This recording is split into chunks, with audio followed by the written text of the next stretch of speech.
মোহনাকে উচিত শিক্ষা দিল শুভলক্ষ্মী। হ্যাঁ বন্ধুরা, এই এপিসোডে আপনারা এটাই দেখতে চলেছেন।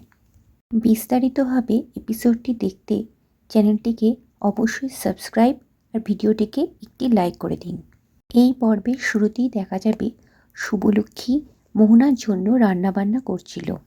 তখন ঠাম্মি এসে বলে, হ্যাঁ রে শুভ, আমি তোকে রান্নাবান্নায় হেল্প করব। তখন শুভ ঠাম্মিকে বলে, আমার কোনো রকম হেল্পের দরকার নেই, তুমি বরঞ্চ ঠাম্মি কেশবের কাছে যাও। কেশব ঘুমাচ্ছে, একটু কেশবকে গিয়ে দেখো। ঠাম্মি চলে যায়। এদিকে শুভলক্ষ্মী ভাবে, কেশবেরও তো খাওয়ার সময় হয়ে গেছে, যাই এবার আমি একটু কেশবকে খাইয়ে দিয়ে আসি। এদিকে দেখা যায় পূরবী রূপকের সাথে ঝগড়া করছে, ওদের ভাগ নিয়ে এখান থেকে চলে যাবে এইসবই হিসাব করছে। এসব কথা শুনে রূপক খুবই রেগে যায় আর বলে, তুমি খুবই স্বার্থপর একটা মেয়ে। এই বলে রূপক ঘর থেকে বেরিয়ে যায়। ওদিকে দেখা যাবে মেজকাম্মাও নিজের সমস্ত গহনা নিজের ব্যাগের মধ্যে ঢোকাচ্ছে। এসব দেখে মেজকা অবাক হয়ে যায় আর বলে, এসব তুমি কি করছো? আমি তো কিছুই বুঝতে পারছি না। এই কথা শুনে মেজকাম্মা বলে, আস্তে আস্তে কথা বলো, নয়তো কেউ শুনতে পেয়ে যাবে। তখন মেজকাম্মা বলে মেজকাকে যে, শোনো, আমি আমার গহনাগুলো লুকিয়ে রাখছি, যাতে কোনো ভাগ না দিতে হয় কাউকে। তা শুনে মেজকা অবাক হয়ে যায় এবং প্রচণ্ড রেগে যায় আর মেজকাম্মাকে বলে যে, তোমাদের মতো স্বার্থপর মেয়েদের সংসারে জায়গা দেওয়াই উচিত নয়। ওই মেয়েটা নিজের প্রাণপণ দিয়ে চেষ্টা করে যাচ্ছে, আর তোমরা ওর পাশে না দাঁড়িয়ে নিজেদের স্বার্থটা শুধু দেখছো। এই কথা শুনে মেজকাম্মা বলে, এই একদম বেশি কথা বলবে না, বুঝলে? আমার জিনিস আমি কাউকে দেব না। ওইদিকে শুভলক্ষ্মী একা একা কিচেনে রান্না করছিল, আর সেই সময় আদ্রিত চলে আসে।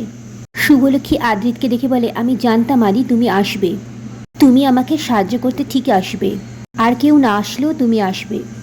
তখন আদি বলে, মোহনার কফিটা কি রেডি হয়েছে? এই কথাটা শুনে চমকে ওঠে শুভলক্ষ্মী আর অবাক দৃষ্টিতে আদির দিকে তাকিয়ে থাকে। আর ওদিকে শুভলক্ষ্মী আর আদি কি কথা বলছে সেটা লুকিয়ে লুকিয়ে শুনতে থাকে মোহনা, আর বলতে থাকে, কেমন লাগছে শুভলক্ষ্মী আদিতের কাছে এরকম ব্যবহার পেতে? আমার সাথে অনেক জোর গলায় কথা বলছিলে না, এবার দেখো আগে আগে কেয়া হতা হ্যায়, আমি তোমার সাথে ঠিক কি কি করি। এদিকে শুভলক্ষ্মী মোহনার পছন্দের সমস্ত খাবার নিজের হাতে রান্না করে টেবিলে সাজায়। আর মেজকাম্মা বলে, হ্যাঁ রে, সব কিছু ঠিক আছে তো, কোনোটা কম পড়ে যায়নি তো? ও মেয়ে দেখলে কিন্তু আবার খুব চিৎকার চেঁচামেচি করবে।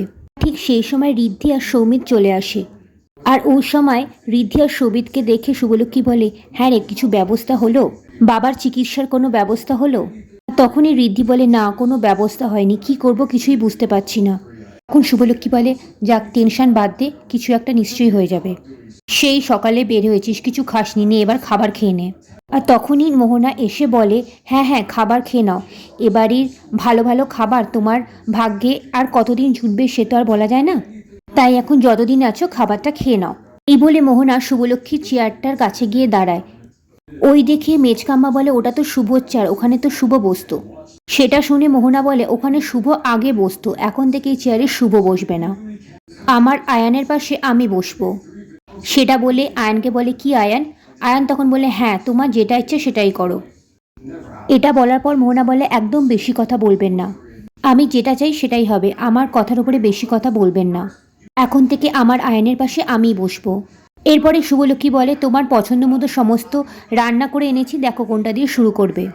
তখন খাবারগুলোর দিকে তাকিয়ে মোহনা বলে, আমার না এই সমস্ত খাবার খেতে আর একদম ইচ্ছা করছে না, এসব খাবার খাওয়ার একদম মুড নেই, মন যাচ্ছে পিৎজা খেতে, অনলাইনে অর্ডার করতে। তখন মোহনা অয়নকে বলে, চলো না আমরা অনলাইনে পিৎজা অর্ডার করি। একথা শুনে শুভলক্ষ্মী খুবই রেগে যায়, মোহনাকে বলে, দেখো মোহনা, এরকমভাবে অন্ন নষ্ট করা একদমই সঠিক নয়। এই কথা শুনে মোহনা শুভলক্ষ্মীকে বলে, এইসব পাপ পুণ্যের হিসাব না তুমি করো শুভলক্ষ্মী, আমি নই। তখন মোহনা আয়ানকে বলে, এই আয়ান, চলো ঘরে চলো। তা শুনে রূপক রেগে গিয়ে বলে, তুমি যদি নাই খাবে তাহলে এতগুলো রান্না এই প্রেগনেন্ট মেয়েটাকে দিয়ে করালে কেন এতগুলো খরচ করালে? তখন মোহনা রূপককে বলে, এত খুল্লি খরচ করিয়েছি মানে? আপনারা যে এই বাড়িতে থাকতে পাচ্ছেন কার দয়ায়, শুনুন, কিছু পেতে গেলে না কিছু খরচ করতে হয়, তাই আমার খরচের কথা নিয়ে না একদম ভাববেন না। আমি কিন্তু আপনাদের ছেড়ে কথা বলবো না, আর বেশি কথা বললেই বাড়িটাই থাকবে না। এরপর মোহনা আদ্রিতের হাত ধরে আদ্রিতকে নিজের ঘরে নিয়ে যায় আর অনলাইনে অর্ডার করে পিৎজা নিয়ে আসে। পিৎজা খেতে খেতে মোহনা আদ্রিতকে বলে, আচ্ছা আয়ান, তুমি ডিভোর্সের কি ব্যবস্থা করলে? তখন আদ্রিত মোহনাকে বলে, দেখো মোহনা, আমি তোমাকে তো বলেছি এটা একটা বড় ডিসিশন, এর জন্য কিছু সময়ের প্রয়োজন আমার। তা শুনে মোহনা রেগে যায়, আদ্রিতকে বলে, সময়ের প্রয়োজন তো বুঝলাম, কিন্তু দেখো বেশি সময় তো আমি তোমাকে দিতে পারবো না। দেখো আমার ধৈর্যের বাঁধ বেঁধে গেলে কিন্তু এই বাড়িটা তোমাদের হাতছাড়া হয়ে যাবে, আমি দাদাকে বলতে বাধ্য হব। তখন আদ্রিত মোহনাকে বলে, হ্যাঁ আমার মনে থাকবে। এরপর আদ্রিত বালিশ নিয়ে গেস্ট রুমে শোয়ার জন্য যেতে থাকে। সেই সময় মোহনা আদ্রিতকে জিজ্ঞেস করে, এ কি, তুমি বালিশ নিয়ে কোথায় যাচ্ছ আয়ান? আদিত তখন বলে, আমি এখন গেস্ট রুমে যাচ্ছি শুতে। তখন মোহনা আদিতকে বলে, কেন? তুমি তো এখন থেকে আমার সাথে থাকবে। তখন আদিত মোহনাকে বলে, দেখো তোমার সাথে থাকার কোনো কথা আমার হয়নি, তাই তুমি আমাকে তোমার সঙ্গে থাকার জন্য রিকোয়েস্ট করতে পারো না। আর বাড়িতে সবাই আছে, খুব খারাপ মনে করবেন তারা। আর তুমি কোনো চিন্তা করো না, আমি শুভলক্ষ্মীর কাছে যাব না। এটা শুনে মোহনা বলে, তুমি এখন শুভর ভালো মন্দ কিছু দেখবে না, আমার ভালো মন্দ দেখবে। আমার কিসে ভালো হয় সেটা তুমি দেখবে, বুঝতে পেরেছো আয়ান? এটা শুনে আয়ান বলে, আমি তোমাকে বললাম তো আমি শুভলক্ষ্মীর ঘরে যাব না, আমি যেটা কথা দিই সেটা রাখি, আমি গেস্ট রুমে যাব। এই রূপে আদি চলে যায় গেস্ট রুমে শোয়ার জন্য। শুনে মোহনা বলে, না না, আমাকে আদ্রিতকে একদম ছেড়ে দিলে চলবে না, আমাকে ওকে ফলো করতে হবে, ও আবার শুভর ঘরে চলে যায়নি তো, আমাকে সব কিছুর উপর নজর রাখতে হবে। এত সহজে বিশ্বাস করা যায় না আদিকে। যখন গেস্ট রুমে যাবে সেখানে তখন দেখতে পায় যে শুভলক্ষ্মী। শুভলক্ষ্মীকে দেখে আদি বলে, শুভলক্ষ্মী তুমি এখানে? তখন শুভলক্ষ্মী আদিকে বলে, কেন, তুমি কি আশা করনি আমি এখানে থাকবো, নাকি এখন এ ঘর থেকেও আমাকে তাড়িয়ে দেবে? তখন আদি শুভকে বলে, আমি কি সেরকম কিছু বলেছি? তখন শুভলক্ষ্মী বলে, বলনি তো বলতে কতক্ষণ, আজকাল না আমি তোমাকে একদমই চিনতে পারি না, আমি চিনতে পারি না যে এই মানুষটার হাত ধরে একদিন আমি নিজের দেশ ছেড়ে বিদেশের মাটিতে পা রেখেছিলাম, আমি আজকাল তোমাকে বিশ্বাস করে উঠতেই পারি না। আদি তখন রুম থেকে বার হয়ে যায়। শুভলক্ষ্মী মুখের উপর দরজাটা বন্ধ করে দেয় আর লুকিয়ে লুকিয়ে সব কিছু দেখতে থাকে মোহনা, আর বলে যে এখনও পর্যন্ত সব কিছু ঠিকই চলছে, মনে হচ্ছে না যে আয়ান আমার সাথে কোনো রকম চালাকি করছে, তবে বিশ্বাস করা যায় না, নজরে নজরে রাখতে হবে। এরপর হঠাৎ করে মোহনা ঘুম থেকে জেগে ওঠে আর বলে আয়ান আবার শুভলক্ষ্মীর কাছে চলে যায়নি তো, যার টান শুভলক্ষ্মীর উপর, আমাকে একবার দেখতে হবে। এই বলে জলের বোতলটা নিয়ে বাইরে চলে যায় আর নিচে গিয়ে জল আনতে গিয়ে শুনতে পায় শুভলক্ষ্মীর ঘরে ফিসফিস করে আওয়াজ পাওয়া যাচ্ছে, আর বলে শুভলক্ষ্মীর ঘরে ফিসফিস করে আওয়াজ পাওয়া যাচ্ছে, তাহলে কি আয়ান শুভলক্ষ্মীর ঘরে এসেছে? না না, আমাকে গিয়ে দেখতেই হবে। তো বন্ধুরা, এই ছিল আজকের পর্ব।